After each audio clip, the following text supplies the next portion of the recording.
हाँ हेलो काय के है कैसे रे हो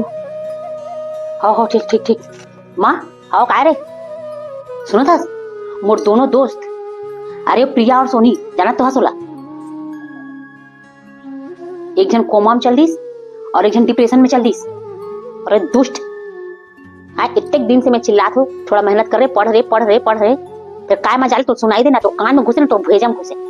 देख ले तोरे दोस्त मान ला देख पढ़ लिख के कहाँ कहाँ पहुंच गए अते यहीं के रहा ओहो अरे मोर माँ अरे वो मन पढ़ाई लिखाई में नहीं गए है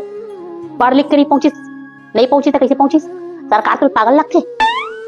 जैसे अनपढ़ गंवार मन ला भेज दही ते चुप रहे और मोर बात सुन आओ काय कहाँ पहुंचे थे अरे एक जन आईसीयू में गए और एक जन डिप्रेशन में गए एक डिप्रेशन में और एक जन अरे आईसीयू में है तोला ओकर सुपर जाना है जान ले आज से ही ते जुट जा अपन काम में